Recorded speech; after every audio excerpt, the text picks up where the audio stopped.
The dust cloud from the departing stagecoach hung in the air like a cruel ghost as Lillian Rhodes stood alone on the dirt road, her traveling trunk at her feet and her heart hammering against her ribs in rising panic. She had stepped away for barely 3 minutes, ducking behind a cluster of rocks to relieve herself after hours of dusty travel through the Arizona territory. When she emerged, adjusting her traveling dress and bonnet, the stagecoach was already pulling away despite her desperate shouts and frantic waving. The driver either had not heard her cries over the thunder of hooves, or had simply not cared to stop once the horses had gathered momentum again. Now she stood on the empty road between Tucson and Tombstone in the year 1881, utterly alone with the afternoon sun beating down mercilessly. Lillian pressed trembling fingers to her temples, forcing herself to think clearly through the rising tide of fear. The stagecoach station where they had stopped was perhaps 2 miles behind her now, but walking back in this heat seemed nearly impossible. Her feet already ached from the uncomfortable boots she wore, and the canteen in her trunk held only a few swallows of water.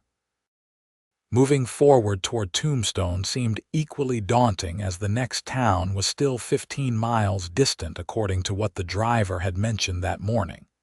She was 22 years old, a schoolteacher from Philadelphia who had accepted a position at the growing school in Tombstone.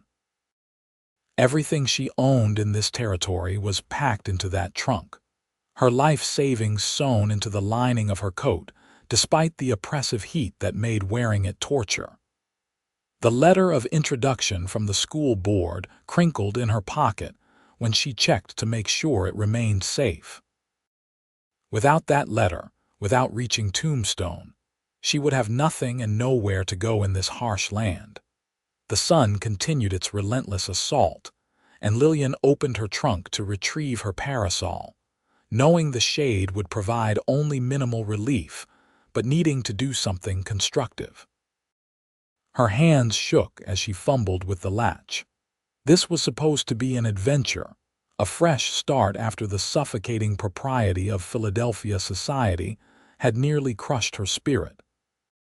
Her father had died 2 years ago, leaving her in the care of an aunt who believed women existed solely to marry well and produce children. Teaching had been Lillian's rebellion, her escape, and now it seemed that rebellion might cost her everything. She had been standing there perhaps 20 minutes, trying to decide whether to walk back or forward, when she heard the distant sound of hoofbeats and the creak of wagon wheels. Hope surged through her chest as she turned toward the sound, shading her eyes against the glare. A wagon emerged from the heat shimmer on the road, pulled by 2 sturdy horses and driven by a single figure. As the wagon drew closer, Lillian could make out more details. The driver was a man, tall and broad-shouldered, wearing a dusty hat pulled low against the sun. He sat with the easy confidence of someone who belonged to this land, and as he approached, she noticed he was slowing down even before she raised her hand to wave. The wagon came to a stop beside her, and the man pushed his hat back, revealing a face weathered by sun and wind but still young, probably not much past 30.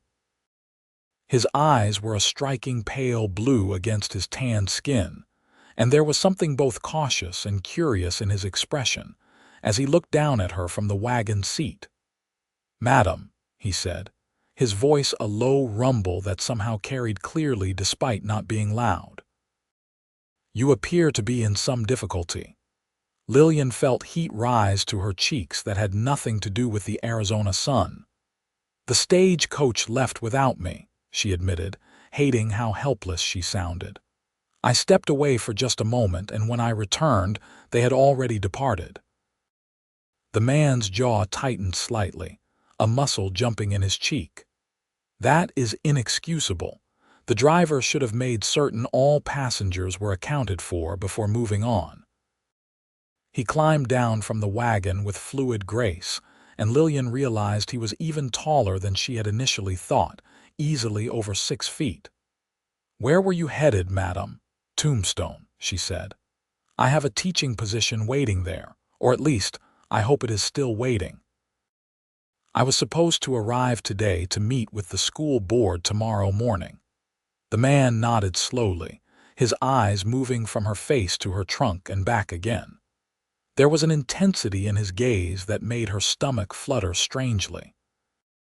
"You were waiting for me," he said quietly, almost as if speaking to himself. "I beg your pardon," Lillian said, uncertain she had heard him correctly. He seemed to shake himself slightly, and something that might have been a smile ghosted across his face, softening the hard lines. "My apologies, madam. I sometimes speak my thoughts aloud. My name is Samuel Wright. I own a ranch about 8 miles outside Tombstone. I have business in town this afternoon, and I would be honored to give you safe passage there, along with your trunk." Relief flooded through Lillian so intensely she felt momentarily dizzy. "That would be incredibly kind of you, Mr. Wright. I am Lillian Rhodes, and I am deeply grateful for your assistance." Samuel moved to lift her trunk, and Lillian noticed the easy strength with which he hefted it into the back of the wagon. The wagon bed contained various supplies that suggested he had been to another town for provisions. There were sacks of flour and sugar, coils of rope, tools, and other necessities for ranch life. He secured her trunk carefully among his supplies before turning back to offer his hand to help her up onto the wagon seat. His hand was calloused and warm, his grip firm but gentle as he steadied her while she climbed up. Lillian settled her skirts as best she could on the hard wooden seat, acutely aware of how close they would be sitting for the next several hours. It was highly improper to be alone with a strange man, but propriety seemed a distant concern when the alternative was dying of thirst on a desert road. Samuel climbed up beside her and took up the reins, clicking his tongue softly to the horses. The wagon lurched into motion, and Lillian gripped the edge of the seat to steady herself. They rode in silence for several minutes, and she found herself sneaking glances at her rescuer. His profile was strong, with a straight nose and a firm jaw shadowed with stubble. There was something quietly compelling about him, a sense of capable strength that made her feel safer than she had since arriving in this territory. "How long have you been ranching in Arizona, Mr. Wright?" she asked, deciding that conversation might ease the awkwardness of their situation. "Please call me Samuel," he said, keeping his eyes on the road ahead. "Mr. Wright was my father, and he has been gone these 5 years past. I came to Arizona in 1878 with my 2 younger brothers. We built the ranch from nothing, though mostly it was nothing that we started with and not much more for the first 2 years. There was dry humor in his voice. "This country does not give up its bounty easily. You have brothers then. Do they work the ranch with you?" Samuel's expression darkened slightly. "My youngest brother, Thomas, is still with me. He is 19 now and proving himself a fine rancher. My middle brother, James, decided the ranching life was not for him. He left last year to try his fortune in California. I have not heard from him since Christmas." There was pain beneath those carefully neutral words, and Lillian felt a pang of sympathy. "I am sorry. Family separations are difficult. Do you have family, Miss Rhodes?" Samuel asked, and she noticed he had not taken her invitation to use her given name as she had taken his to use Samuel. It spoke to a certain old-fashioned courtesy that she found oddly touching. "My father passed 2 years ago," Lillian said. "My mother died when I was quite young. I have an aunt in Philadelphia, but we are not close. There were expectations I could not fulfill." She heard the bitterness in her own voice and tried to soften it. "Teaching has always been my passion. When I heard that Tombstone was in desperate need of educated teachers, it seemed like Providence. A chance to do meaningful work and to see something of the world beyond Pennsylvania. Samuel glanced at her, and there was something warm in his eyes. That took courage. Many women would not have dared to come west alone. Or many would call it foolishness rather than courage, Lillian said with a slight smile. My aunt certainly did. She was quite vocal in her predictions of doom and disaster. Were any of her predictions along the lines of being abandoned by a stagecoach in the desert? Samuel asked, and there was definite amusement in his voice now. Lillian found herself laughing, surprising herself with the sound. Actually, yes. Though she was more concerned about Indian attacks or outlaws. She has a very dramatic imagination fueled by too many lurid novels. Indian attacks are not the concern they once were in this area, Samuel said, his tone becoming more serious. Though there are still tensions, particularly with the Army's treatment of the Apache. As for outlaws, well, Tombstone has its share of trouble. You will have heard of the Earp brothers and the Clanton gang, I imagine. Lillian shook her head. I am afraid I know very little about Arizona beyond what I read in the school board's letters. They mentioned that Tombstone was a growing mining town with a need for civilization and education. That is a diplomatic way of putting it, Samuel said. Tombstone is barely 2 years old as a town, but silver has made it boom faster than most places can handle. There is money there, but also vice and violence. The Earp brothers serve as lawmen of a sort, though some would argue they are more interested in their own profits than in justice. The Clanton gang and their associates run cattle and perhaps other, less legal enterprises. The tensions between these groups have been building for months. A chill ran through Lillian despite the heat. Is it dangerous?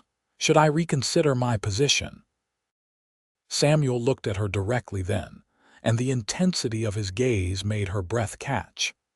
It is no more dangerous than any frontier town, perhaps less than some. The violence is generally between men who have chosen that life. A schoolteacher going about her business should be quite safe, particularly if she has friends to watch out for her.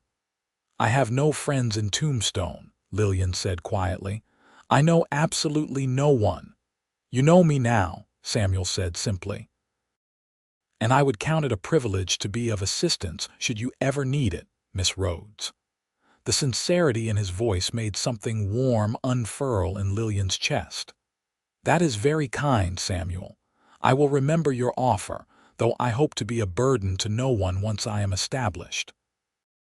They continued talking as the miles passed, the conversation flowing more easily than Lillian would have thought possible with a virtual stranger. Samuel spoke of his ranch, of the challenges of raising cattle in the Arizona heat, of the satisfaction of building something with his own hands. His love for the land was evident in every word, though he was clear-eyed about its hardships. Lillian found herself telling him about her life in Philadelphia, about her passion for teaching, about the books she loved and her hopes for making a real difference in her students' lives. The sun was lowering toward the western horizon, painting the desert in shades of gold and orange, when the buildings of Tombstone finally came into view. The town sprawled across the landscape with a haphazard quality that suggested rapid growth without much planning. Even from a distance, Lillian could hear the sounds of a bustling settlement, the voices and music and general commotion of a place very much alive. "Where should I take you?" Samuel asked as they entered the outskirts of town. "Do you have lodgings arranged?" Lillian felt a flutter of anxiety. The school board mentioned a boarding house run by a Mrs. Abigail Foster on 4th Street. They said she keeps respectable rooms for single women. Samuel nodded. "I know the place. Mrs. Foster is a good woman, a widow who came here with her daughter 5 years ago. You will be well looked after there." He guided the wagon through the dusty streets of Tombstone, and Lillian stared around her with wide eyes. The town was more substantial than she had expected, with false-fronted buildings lining the main street. Numerous saloons already lit up and noisy despite the early evening hour, and people everywhere moving with purpose. There were more women than she had anticipated, which was reassuring, though many were clearly dressed in the flashy, revealing costumes of saloon girls. 4th Street proved to be quieter, with several neat houses and the promised boarding house standing 2 stories tall with a fresh coat of white paint. Samuel pulled the wagon to a stop in front and immediately jumped down to help Lillian descend. His hands on her waist as he lifted her down were warm through the fabric of her dress, and she found herself reluctant to step away once her feet touched the ground. "Wait here a moment," Samuel said. "Let me make sure Mrs. Foster is home before we unload your trunk." He strode to the front door and knocked firmly. A moment later, the door opened to reveal a plump woman in her middle years with kind eyes and graying hair tucked under a neat cap. Her face broke into a smile when she saw Samuel.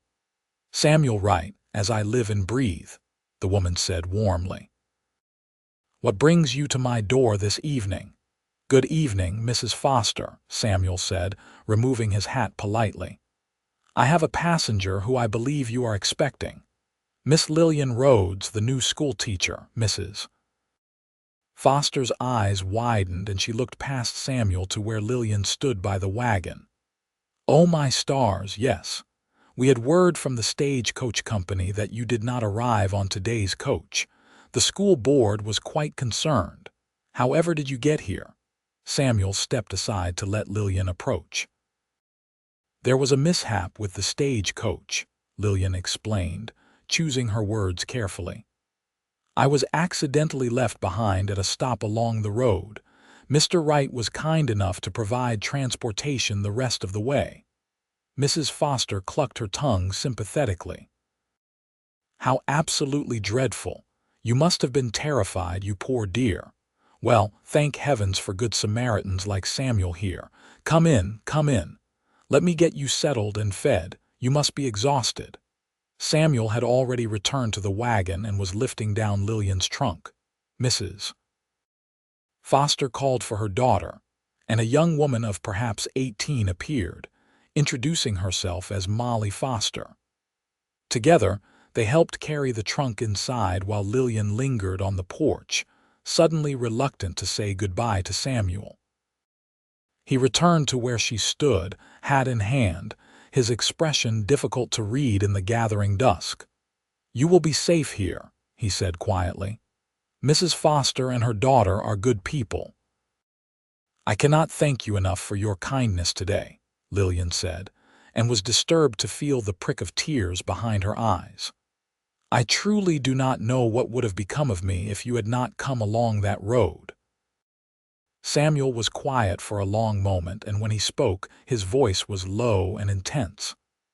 "When I saw you standing there in the dust, the sun in your hair, something in my chest just knew. You were waiting for me. I was meant to find you, meant to bring you safely here." "I do not expect you to understand that, Miss Rhodes.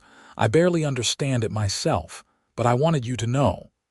Lillian's heart was beating so hard she could hear it in her ears. "I think I do understand," she whispered. "At least a little. When you stopped, when you looked at me, I felt something shift, like a door opening that I had not known was there."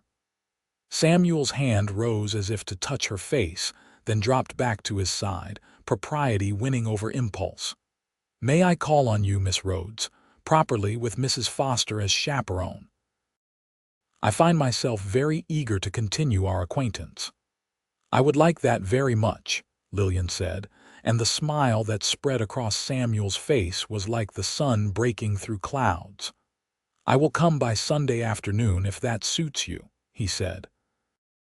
"I have business in town tomorrow that I cannot avoid, but Sunday I will be free." "Sunday would be perfect," Lillian agreed. "I imagine I will spend tomorrow meeting with the school board and preparing for my position." Samuel nodded, settled his hat back on his head, and took a step backward toward his wagon. "Until Sunday then, Miss Rhodes. Sleep well." "Safe travels home, Samuel," she replied, and stood watching as he climbed onto the wagon and set the horses in motion. He looked back once, raising a hand in farewell, and she waved in return until the wagon turned the corner and disappeared from view. "Well now," came Mrs. Foster's voice from the doorway behind her, full of warm amusement. "That is a fine man, Samuel Wright is. Steady and honorable, which is more than can be said for most men in this town. You could do far worse than to have him calling on you, though I suppose you have only just arrived and have not had time to think of such things yet." Lillian turned, feeling her cheeks warm. "He was very kind to rescue me as he did." "Hum," Mrs. Foster said, her eyes twinkling. "Well, come inside, dear. Your room is ready and I have stew still warm on the stove. You must tell me all about Philadelphia while we eat. It has been years since I have had news from back east." The boarding house proved to be clean and comfortable, with Lillian's room on the second floor overlooking the street. It was simply furnished with a bed, a dresser, a small writing desk, and a washstand, but to Lillian it looked like heaven after the long, traumatic day. Mrs. Foster and Molly helped her carry up the trunk, and then left her to freshen up before dinner. Lillian poured water from the pitcher into the basin and washed the dust from her face and hands, studying herself in the small mirror above the washstand. Her dark hair had come partially loose from its pins, and her face was flushed from sun and wind. Did Samuel see her as anything more than a woman in need of rescue? His words echoed in her mind. "You were waiting for me." What did that mean? Was it merely a poetic turn of phrase or something deeper? She unpinned her hair, brushed it thoroughly, and repinned it into a neat bun before changing from her dusty traveling dress into a simpler blue cotton dress more suitable for a casual dinner. Her hands trembled slightly as she fastened the buttons, and she realized she was more affected by Samuel Wright than she had allowed herself to acknowledge during the journey. There had been several men in Philadelphia who had expressed interest in courting her, but none had ever made her feel this flutter of anticipation, this awareness of possibility. Dinner with Mrs. Foster and Molly was a pleasant affair. The stew was hearty and delicious, and both women were warm and welcoming. Mrs. Foster shared the local gossip freely, painting a vivid picture of Tombstone society. There was the wealthy mine owner who had built a mansion on the hill, the feuding factions of lawmen and cowboys, the various respectable families trying to bring culture and civilization to the raw frontier town, and the less respectable elements that thrived in the saloons and gambling halls. "The school is in good condition," Mrs. Foster assured Lillian. "The board has invested considerable money in it because they believe a good school is essential for attracting families to settle here permanently. You will have about 30 students initially, ranging in age from 6 to 14. Most of them are eager to learn, though you may have some challenges with the boys who would rather be out working with their fathers." "I am accustomed to that," Lillian said with a slight smile. "Boys are often resistant to education until they discover how interesting it can be. I have found that making lessons practical and relevant to their lives helps considerably." Molly, who had been mostly quiet during dinner, spoke up shyly. "I wish I had been able to attend school longer. Mama taught me to read and write, but I would have loved to study more subjects." "You are welcome to borrow any of my books," Lillian offered impulsively. "I brought quite a collection with me. Teaching does not have to stop just because formal schooling does." The girl's face lit up with delight, and Mrs. Foster smiled approvingly. "That is very generous of you, Miss Rhodes. I can see already that you are going to be a wonderful addition to our community." After dinner, Lillian excused herself to her room, claiming exhaustion from the long day.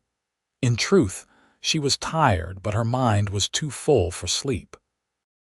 She stood at her window, looking out at the lamplit streets of Tombstone, and thought about the strange turns life could take. This morning she had been a passenger on a stagecoach, nervous but excited about her new position. By midday, she had been abandoned and terrified. And now, as evening turned to night, she was safe in comfortable lodgings with the promise of Sunday's visit from a man who had affected her more deeply than seemed reasonable after only a few hours of acquaintance. She touched the window glass, cool against her fingertips, and whispered into the darkness, "What is happening to me?"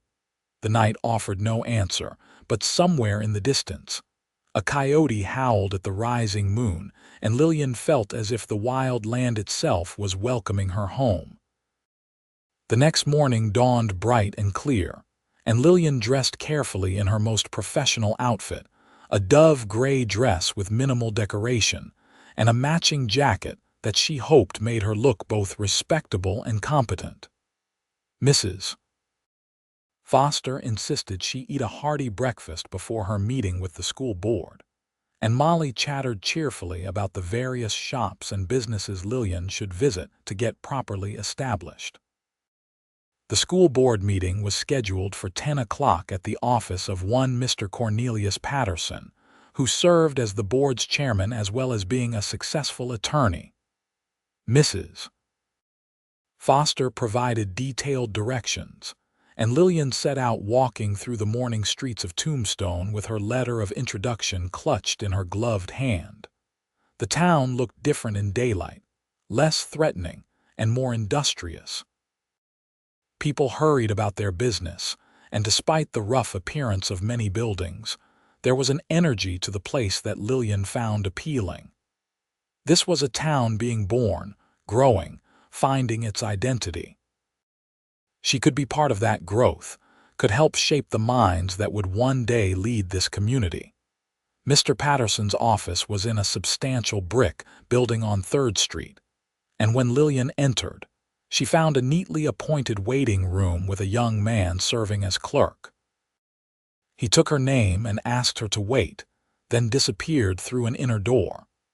A few minutes later, he returned and ushered her into a larger office where 3 men waited.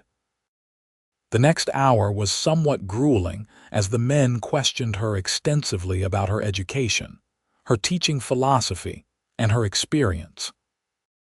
They seemed particularly concerned with whether a young, single woman from the East would be able to handle the rough and tumble children of a mining town, and whether she would flee back to civilization at the first sign of hardship. Lillian answered each question confidently, drawing on her 2 years of teaching experience in Philadelphia and her genuine passion for education. She explained her belief that every child deserved the chance to learn regardless of background or circumstance, and that education was the foundation upon which civilization was built. By the end of the interview, the 3 board members were nodding approvingly. "I believe you will do very well here, Miss Rhodes," Mr. Patterson said, extending his hand for a firm handshake. "Classes begin Monday next, which gives you a week to prepare the schoolroom and familiarize yourself with the curriculum materials. Your salary will be $50 per month, paid on the 1st of each month. The school building is on 6th Street, and I will arrange for the key to be delivered to your boarding house this afternoon." Lillian left the meeting feeling a mixture of relief and excitement. She had the position officially now, and could begin planning in earnest. The afternoon was spent exploring Tombstone more thoroughly, locating the school building, which proved to be a simple but sturdy wooden structure with rows of desks and a large blackboard, and purchasing some additional supplies she would need. She was returning to the boarding house, her arms full of packages, when a familiar voice called her name. She turned to see Samuel striding toward her down the boardwalk, his face brightening when their eyes met.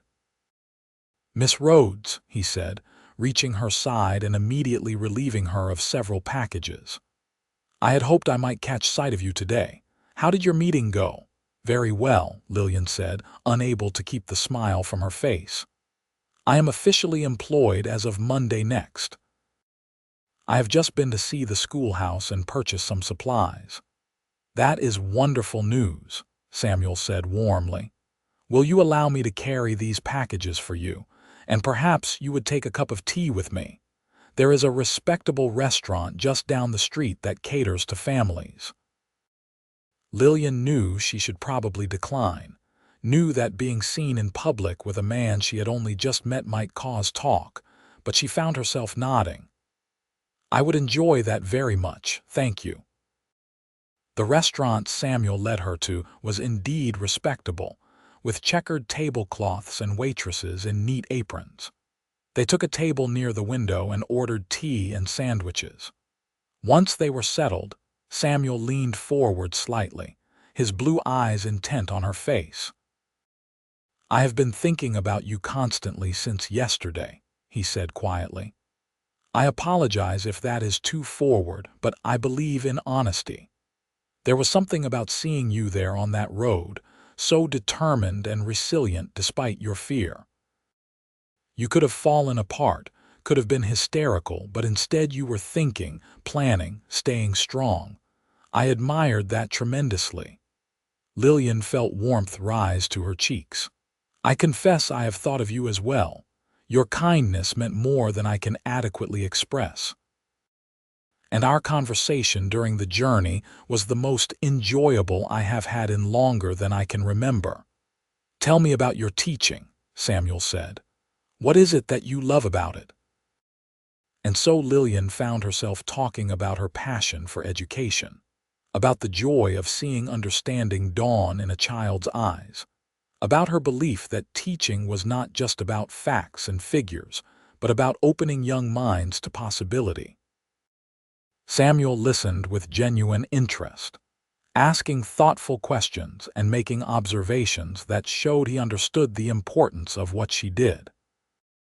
In turn, she asked him about his ranch, and he spoke of his cattle, the challenges of finding adequate water in the desert, the satisfaction of watching the land respond to care and attention.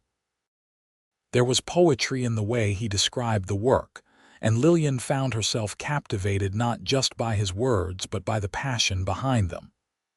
"My father was a banker in Missouri," Samuel explained. "He wanted me to follow in his footsteps, to live a life of respectability and comfort in the city. But I always felt suffocated there, always yearned for open spaces and a life of physical work. When he died and left me a small inheritance, I convinced my brothers to come west with me. Thomas has taken to it as naturally as breathing, but James never could settle. He wanted excitement, wanted to make a quick fortune. I hope he finds what he is looking for in California, but I fear he is chasing something that does not exist." "Do you miss him?" Lillian asked gently. "Every day," Samuel admitted. "But I have learned you cannot live someone else's life for them.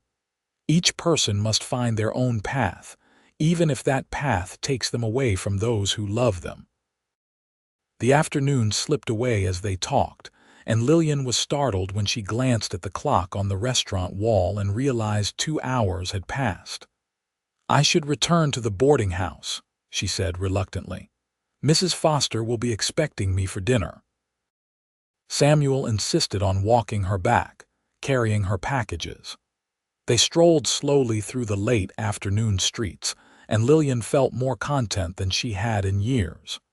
When they reached Mrs. Foster's boarding house, Samuel handed over the packages and took her hand briefly. "May I still call on you Sunday?" he asked. "I know we have spent time together today, but I would like to do things properly, with chaperonage and courting as it should be done." "I would be very disappointed if you did not," Lillian said honestly. "I find myself looking forward to Sunday more than I can say." Samuel's smile was radiant. "As am I, Miss Rhodes. As am I." That evening, as Lillian helped Mrs. Foster and Molly with after-dinner dishes, the older woman gave her a knowing look. "I saw you taking tea with Samuel Wright this afternoon," she said, not unkindly. "I hope you know that this town is small and people notice such things. I hope I have not damaged my reputation before I have even begun teaching," Lillian said anxiously. Mrs. Foster laughed and patted her hand. "Not at all, dear. Samuel Wright is known as an honorable man. If anything, being courted by him will raise you in people's estimation. I just wanted to remind you that in a town this size, there is very little privacy. Whatever happens between you two will be observed and discussed." "We are merely getting to know each other," Lillian protested, but even as she said it, she knew it was more than that. There was something deeper happening, something that both thrilled and frightened her. The week that followed was busy with preparations for the start of school. Lillian spent hours at the schoolhouse, organizing materials, planning lessons, and making the space welcoming for her future students. Several parents stopped by to introduce themselves and their children, and she was pleased to find most of them supportive and eager for their children to receive a proper education. True to his word, Samuel called on Sunday afternoon. He arrived dressed in his finest clothes, which though simple were clean and well maintained.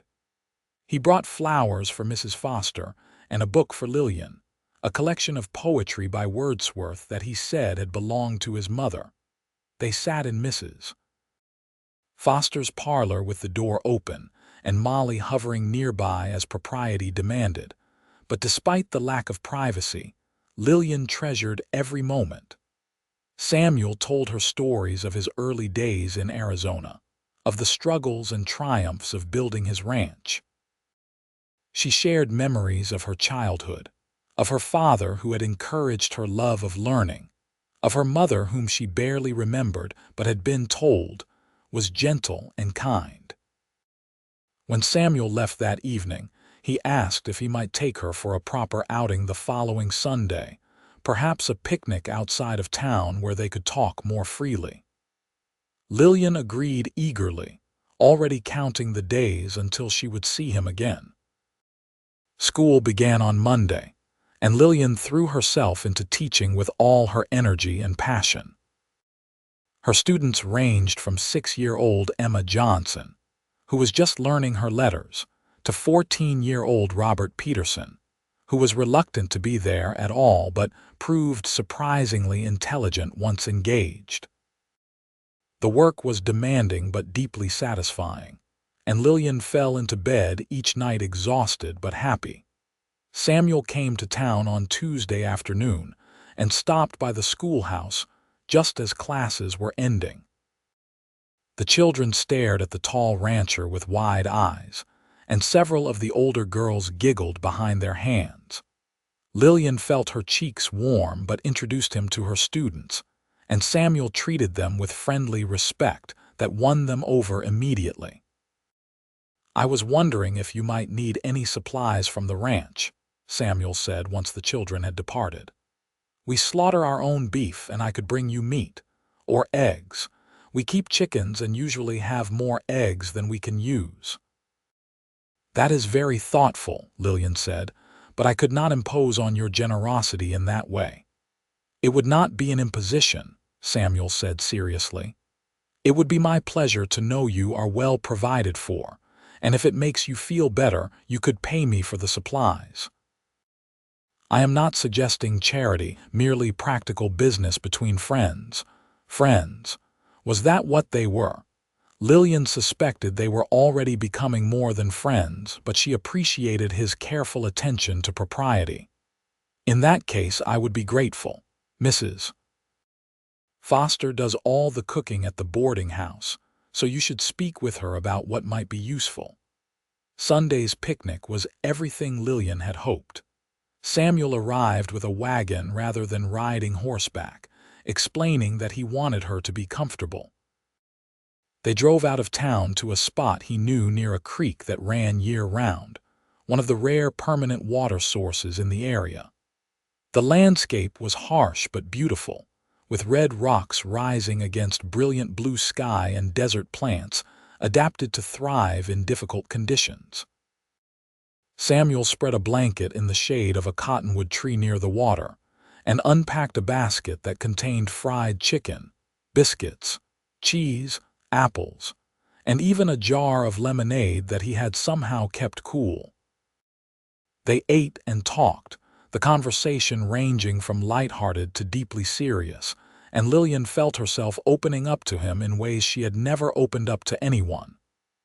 "I was engaged once," she found herself confessing as they sat by the creek after eating. 2 years ago, to a man my aunt approved of greatly. He was from a good family, had money and prospects. Everyone said I was very fortunate. Samuel listened intently, not interrupting. Lillian picked up a small stone and tossed it into the water, watching the ripples spread. "The truth was, he was cruel," she continued quietly. "Not physically, but with words. He would criticize everything about me, my appearance, my interests, my intelligence. He made me feel small and worthless, and he told me that was for my own good, to help me improve.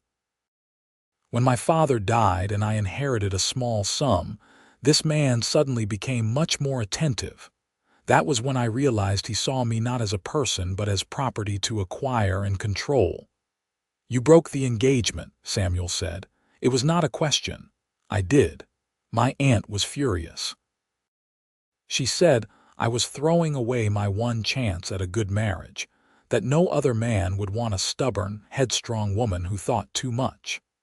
That was when I decided to pursue teaching seriously and to leave Philadelphia. I could not bear to stay in a place where my worth was measured only by my marriageability." Samuel reached over and took her hand, his touch gentle.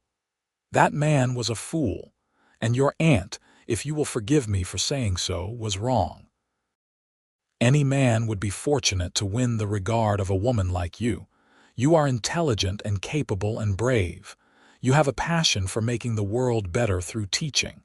Those are qualities to be celebrated, not criticized." Lillian felt tears prick her eyes. "Thank you for saying that. It means more than you know."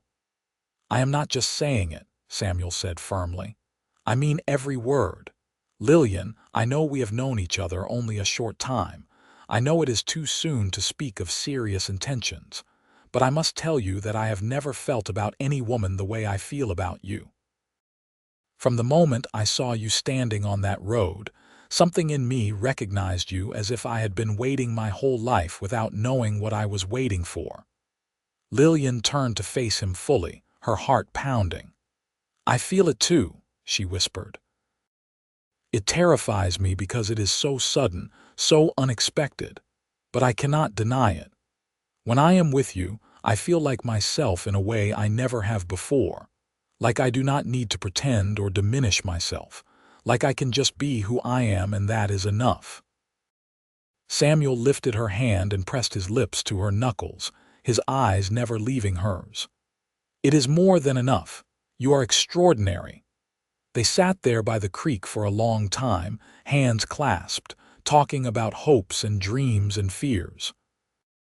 Samuel spoke of his vision for his ranch, of wanting to build something lasting that could perhaps one day be passed to his children if he were blessed enough to have them.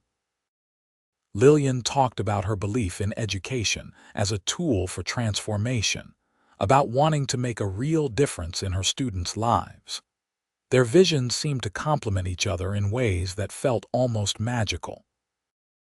As the afternoon waned and shadows lengthened, Samuel reluctantly suggested they should return to town. The drive back was quiet but companionable, and when Samuel helped Lillian down from the wagon at the boarding house, he held her just a moment longer than necessary. "May I come by the schoolhouse this week?" he asked. "I have some business in town on Thursday." "I would be disappointed if you did not," Lillian said, echoing his words from their first meeting and making him smile. The weeks that followed fell into a pattern that felt both comfortable and exciting. Samuel came to town 2 or 3 times a week, always finding a reason to stop by the schoolhouse or take Lillian for a walk or share a meal. On Sundays, they had their picnics or occasionally attended church services together, which Mrs. Foster said was very proper and would cement Lillian's reputation as a respectable woman. The children in Lillian's class quickly grew to adore her. She had a gift for making lessons engaging and relevant, and even the most reluctant students found themselves drawn into learning. When Robert Peterson, the 14-year-old who had initially resented being in school, announced that he wanted to study law after hearing Lillian talk about the Constitution and legal rights, she felt a surge of pure joy that made all the hard work worthwhile. In late September, nearly a month after their first meeting, Samuel asked if he might take Lillian to see his ranch. Mrs. Foster suggested that Molly should accompany them as chaperone, and on a Sunday afternoon, the three of them set out in Samuel's wagon for the journey to his property. The ranch exceeded Lillian's expectations. The main house was a sturdy adobe structure with a wide porch and real glass windows, a luxury in this part of the country. Behind it were barns and corrals where cattle grazed peacefully. The land stretched in all directions, harsh but magnificent, and Lillian could see immediately why Samuel loved it so much. Thomas Wright proved to be a younger, more open version of Samuel, with the same blue eyes but a quicker smile. He was clearly delighted to meet Lillian, and treated her with the respectful courtesy of a young man who had been raised well.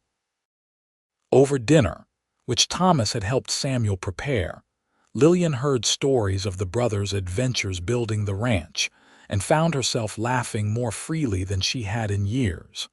On the ride back to Tombstone, with Molly dozing between them, Samuel spoke quietly.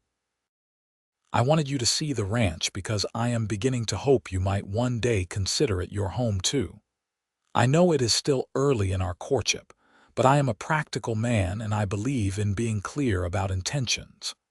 I want to court you properly with the goal of marriage if you will have me. I want you to know what you would be agreeing to, what life here would look like." Lillian's breath caught. It was indeed early to speak of marriage, not yet even 2 months since they had met. But everything about their relationship had moved at its own pace, driven by a connection that felt inevitable and right. "I need to be honest with you as well," Lillian said carefully. "Teaching is not something I am willing to give up, even for marriage. It is too important to me, too much a part of who I am. Many men would not accept that." "I am not many men," Samuel said firmly. "I would never ask you to give up something that brings you such joy and does such good. We could find a way to make it work. Perhaps you could teach during the school year and spend summers at the ranch, or we could hire help so you could continue teaching year-round. Whatever we need to do, we would figure it out together." Tears blurred Lillian's vision. "You really mean that?" "I really mean that," Samuel confirmed. "I fell in love with you exactly as you are, Lillian. I do not want you to change or diminish yourself.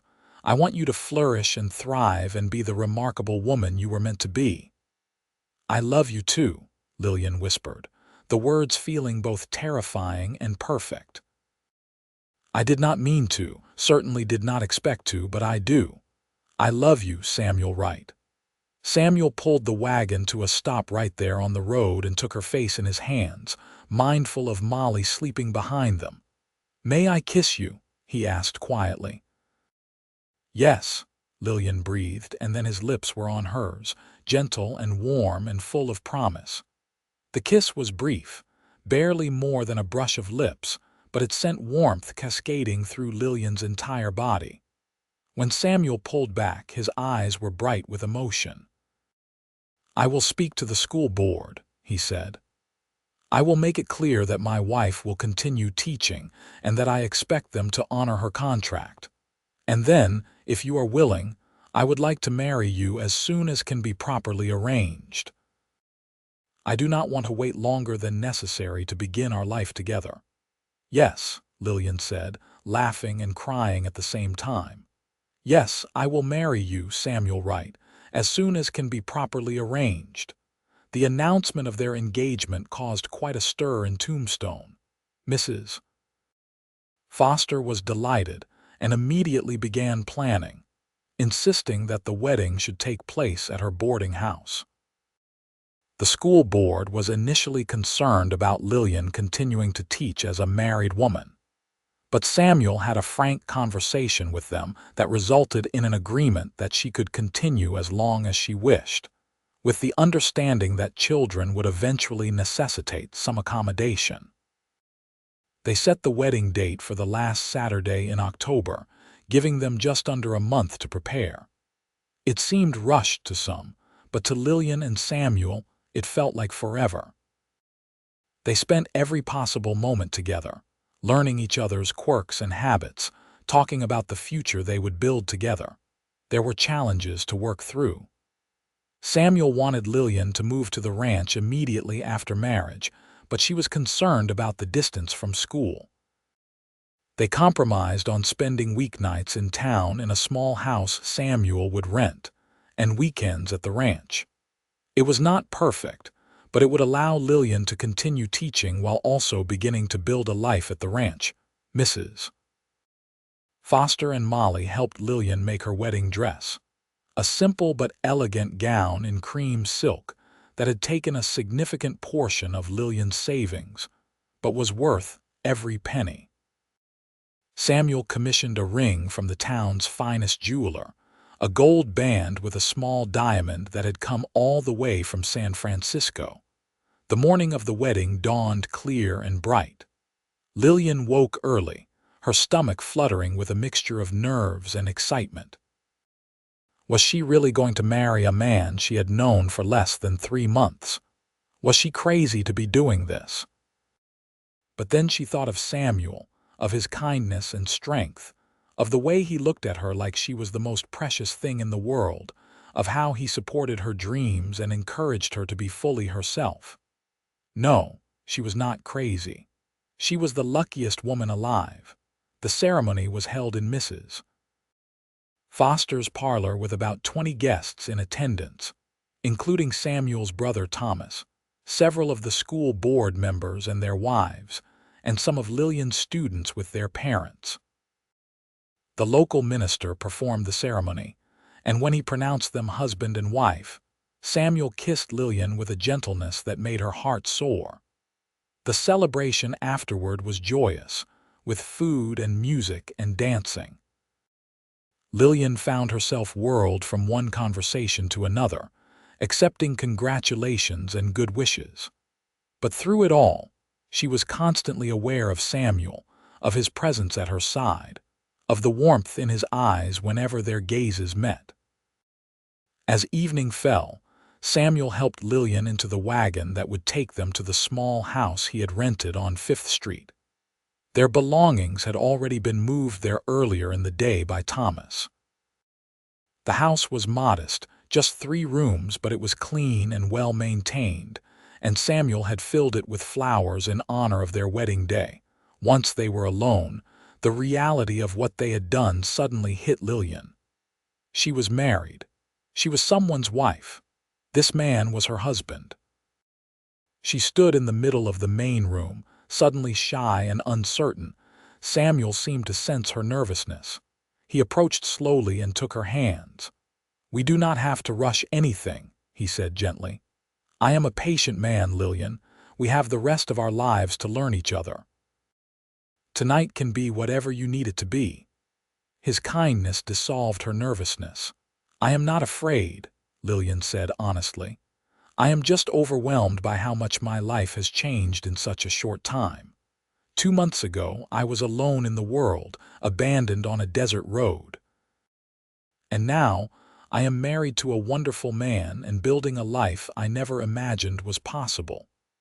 "You were waiting for me," Samuel said, echoing his words from that first meeting. "And I for you. Sometimes I think that stagecoach driver leaving you behind was the greatest stroke of luck in my life." If you had arrived in Tombstone on schedule, we might never have met. I might have come to town a day later, or you might have been settled in by the time I happened by. But fate, or providence, or whatever you want to call it, brought us together exactly when we needed each other most." "I believe that," Lillian whispered. "I truly do." Samuel kissed her then, deeper than before, and Lillian felt herself respond with a passion that surprised her. This was her husband, her partner, the man she would build a life with. When he lifted her into his arms and carried her to the bedroom, she went eagerly, ready to begin this new chapter of their story together. The weeks that followed were a period of adjustment and discovery. Lillian continued teaching during the week, and Samuel split his time between the ranch and town, managing his cattle operation while also being present for his new wife.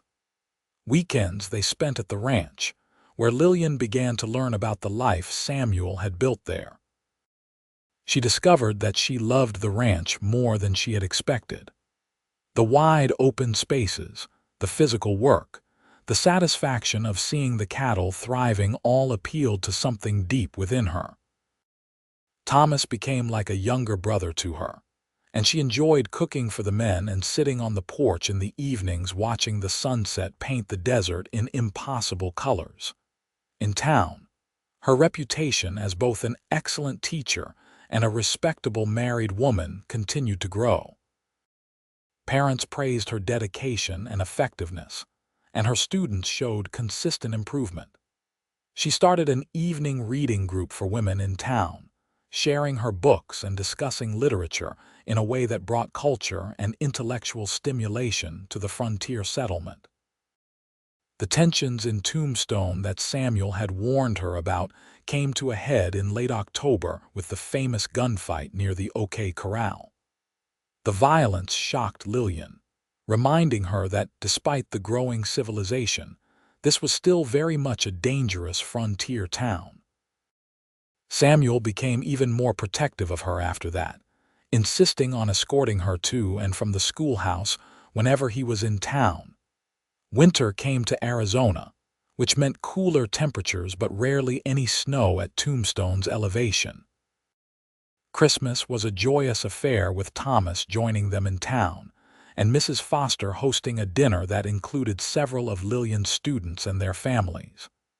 Lillian gave Samuel a warm coat she had sewn herself, working on it in secret for weeks.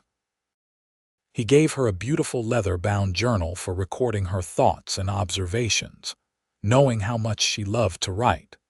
As the new year of 1882 began, Lillian realized she had not had her monthly courses in quite some time.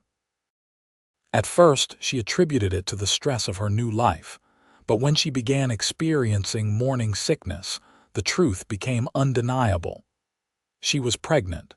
She told Samuel one Sunday morning at the ranch, nervous about how he would react.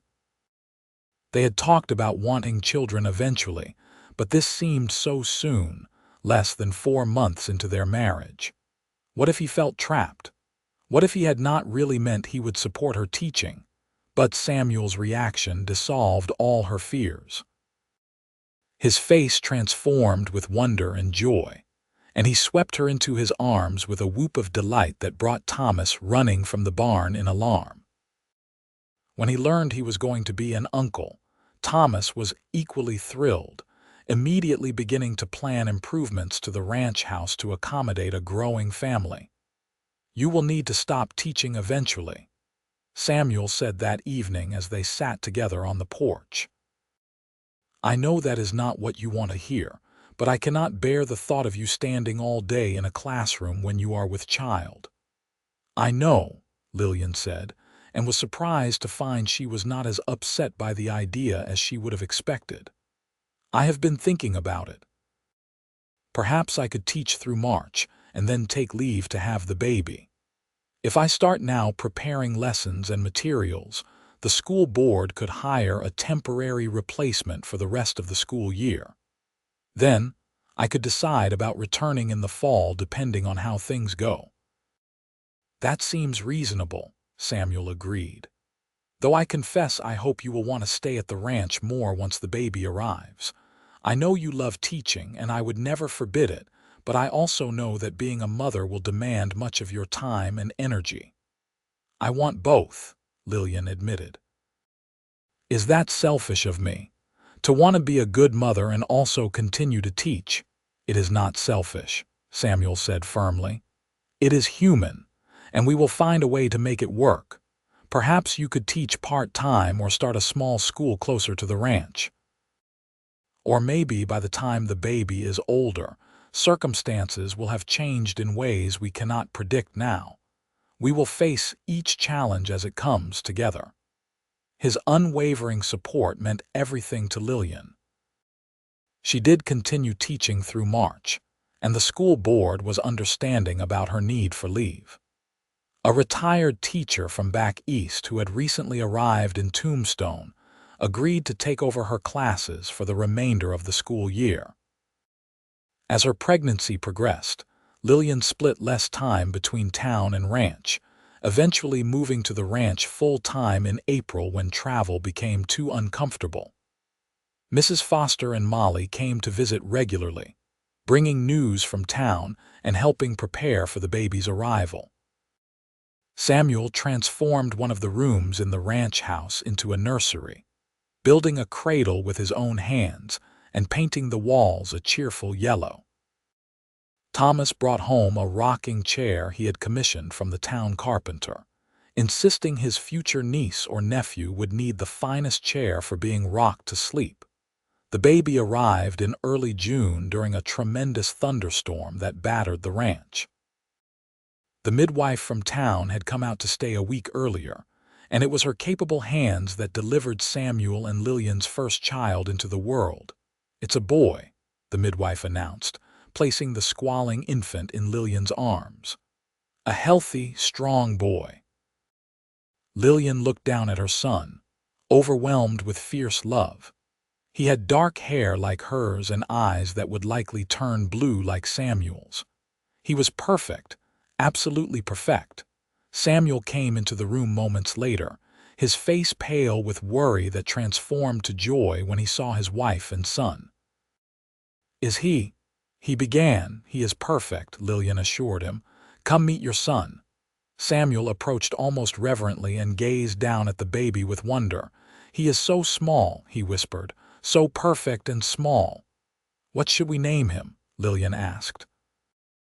They had discussed names but never settled on one definitively. Samuel thought for a moment, then smiled. "What about Matthew? It means gift of God, and that is certainly what he is." "Matthew Wright," Lillian said, testing the name. "Yes, I like that very much."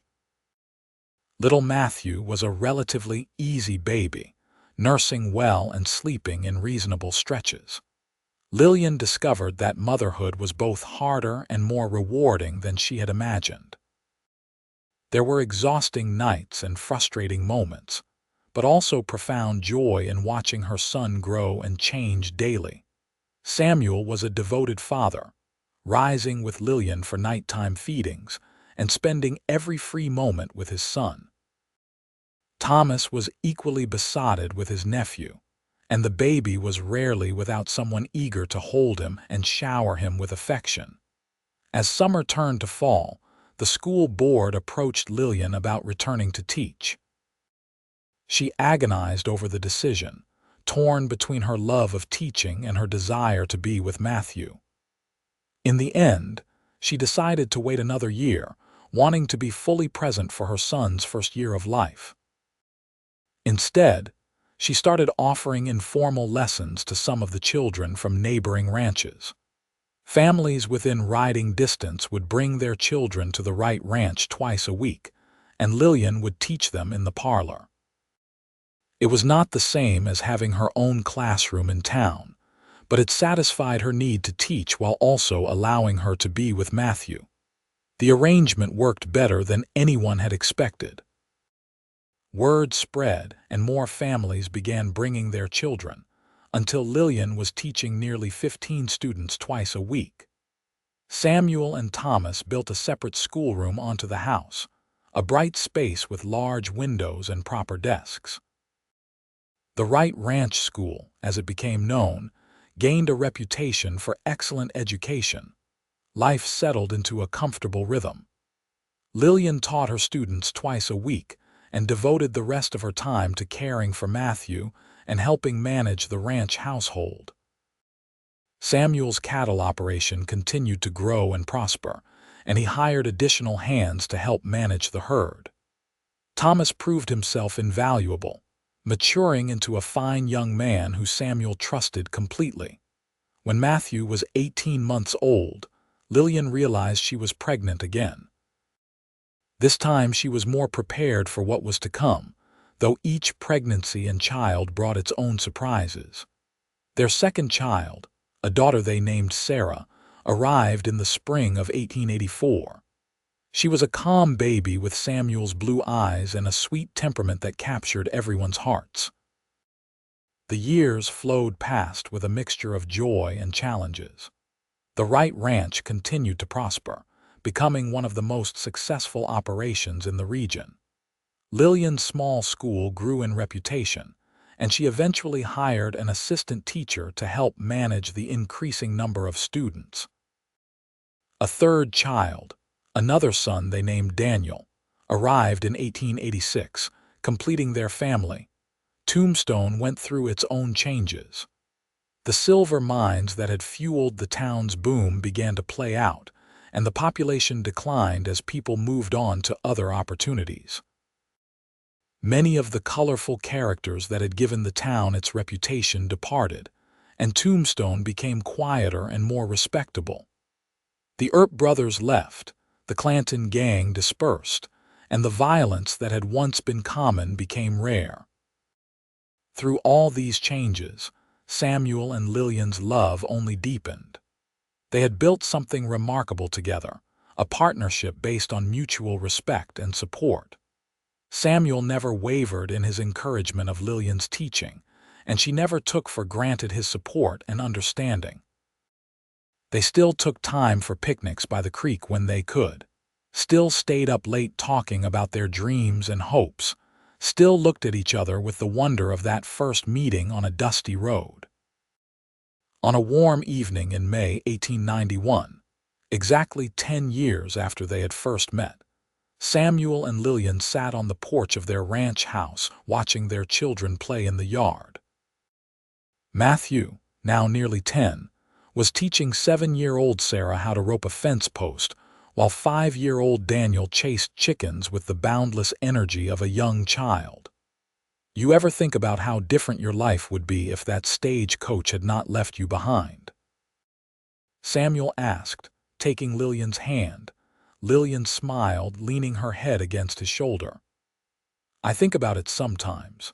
I would have arrived in Tombstone on schedule, taken my teaching position, probably lived at Mrs. Foster's boarding house for years. I might have eventually married someone respectable and had a perfectly nice, ordinary life. Do you regret what actually happened? Samuel asked quietly. Lillian turned to look at him, cupping his face with her free hand. Not for one single moment. Getting left on that road was the best thing that ever happened to me. It brought me to you. It gave me this life, these children, this incredible adventure we have built together. I would not change a single thing. Samuel kissed her palm, his eyes bright with emotion. You were waiting for me, he said, as he had said that first day. And you were waiting for me, Lillian replied. We were both waiting without even knowing it for fate to bring us together in the most unlikely way. I was so scared that day, standing alone with my trunk, watching the dust settle. But deep down, I think some part of me knew that something important was about to happen, that my real life was about to begin. Our life, Samuel corrected gently, our real life together. Yes, Lillian agreed, our life, and what a beautiful life it has been. As the sun set over the Arizona desert, painting the sky in shades of orange and purple, the Wright family gathered on the porch. The children climbed up to sit with their parents, and together they watched the day fade into night. In the distance, A coyote howled its evening song, and somewhere a nightingale began to sing. Lillian looked around at her family, at the home they had built, at the life they had created from nothing more than chance and courage and love. She thought about the frightened young woman who had stood alone on a dusty road 10 years ago, and wished she could tell that woman that everything would be more than all right. It would be wonderful beyond anything she could imagine. Samuel's arm came around her shoulders, and Lillian settled against him with a contentment that ran bone deep. This was home. This was family. This was love. And it had all begun with being left behind by a stagecoach and the rancher who had stopped to help, who had looked at her, and somehow known that she was exactly who he had been waiting for his entire life. The children eventually went inside to get ready for bed, their voices and laughter floating through the open windows. Lillian and Samuel remained on the porch a while longer, reluctant to end this perfect evening. They talked about plans for expanding the school, about possibly buying additional land to expand the ranch, about Matthew, who was showing interest in becoming a teacher himself, about Sarah, who loved animals and wanted to be a veterinarian, about Daniel, who was still young enough that his future remained unwritten. "I received a letter from James today," Samuel said quietly. "The first I have heard from him in over 2 years." Lillian straightened, studying her husband's face. "What did he say?" "He is in San Francisco, working as a clerk in a shipping office. He says he is thinking of returning to Arizona, that he has had his fill of adventure and wants to come home. He asked if there might be a place for him at the ranch." "What did you tell him?" Lillian asked gently. "I have not responded yet," Samuel admitted. "Part of me wants to welcome him back with open arms.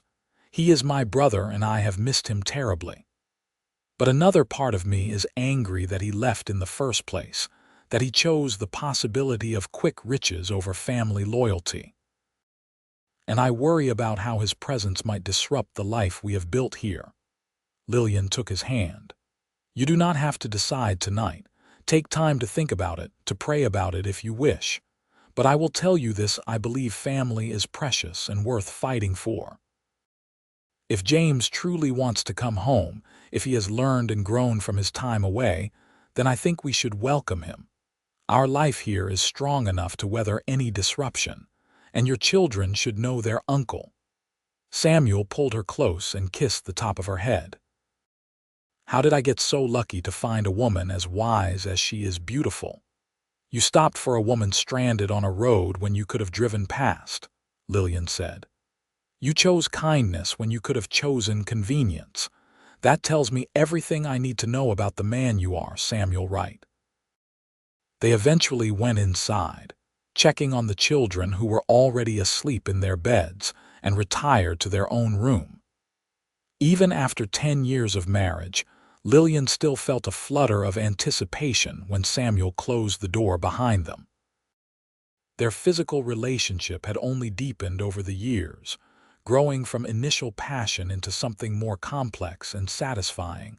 Later, as they lay together in the darkness, Samuel spoke softly. "I will write to James tomorrow and tell him he is welcome to come home. You are right that family is precious. I do not want to look back years from now and regret not giving him a second chance." "I think that is wise," Lillian murmured sleepily. "And who knows?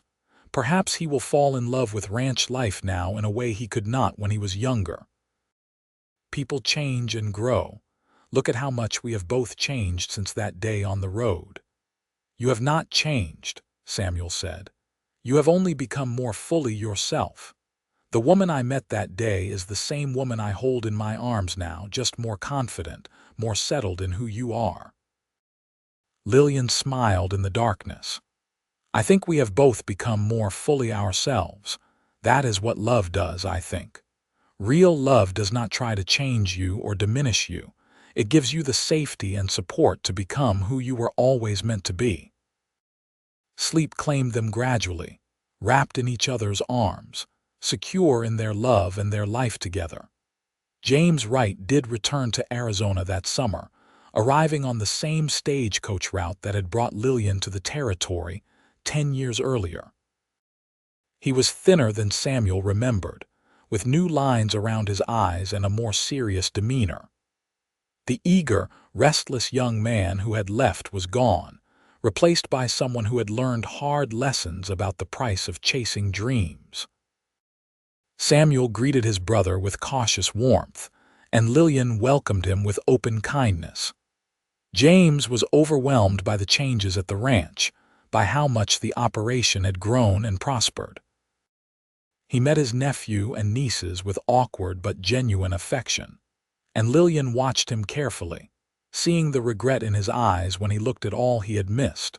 Over the following weeks, James proved himself a hard worker, throwing himself into ranch tasks with determination. He seemed genuinely committed to making amends for his long absence. The relationship between the brothers was initially strained, but gradually the old ease began to return as they worked side by side rebuilding their connection. One evening about a month after James's return, the three adults sat on the porch after the children were in bed. James had been quieter than usual all day, and finally he cleared his throat awkwardly. "I owe you both an apology," he said, looking down at his hands. "I was selfish and foolish when I left. I thought the ranch was beneath me, thought I deserved something grander and more exciting. I chased that excitement all the way to California and learned that excitement is not the same as happiness.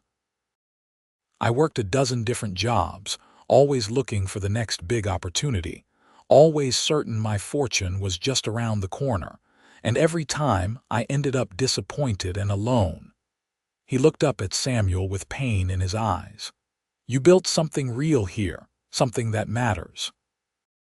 You created a family and a home and a life worth living. I threw away the chance to be part of that because I was too proud and too stupid to see its value. I am sorry, Samuel. I am deeply, profoundly sorry for the years I wasted and for the pain my absence must have caused you." Samuel was quiet for a long moment, and Lillian could see the emotions warring on his face. Finally, he stood and crossed to his brother, pulling him into a tight embrace. "I forgive you," Samuel said roughly. "You are my brother and I love you. I am just glad you found your way home." James returned the embrace fiercely, and Lillian discreetly wiped tears from her eyes. This was what family meant, she thought. Not perfection, but forgiveness. Not the absence of mistakes, but the willingness to repair what had been broken.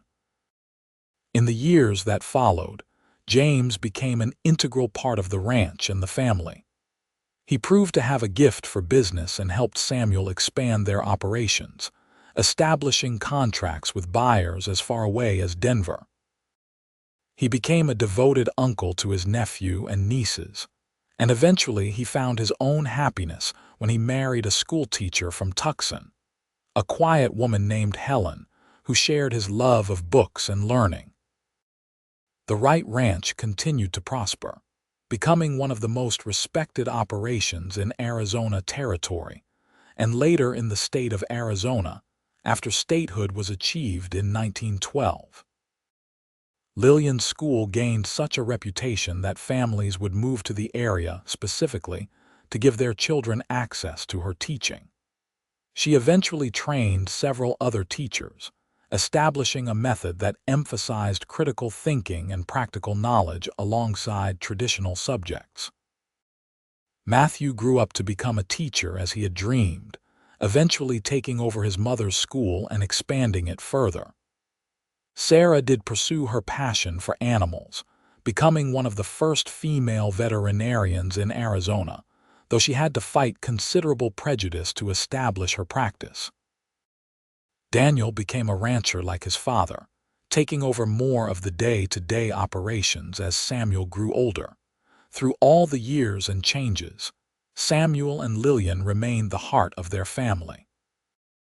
Their love story became somewhat legendary in the area. The tale of the schoolteacher who was left behind by a stagecoach and the rancher who rescued her, fell in love with her, and built a life that honored both their dreams.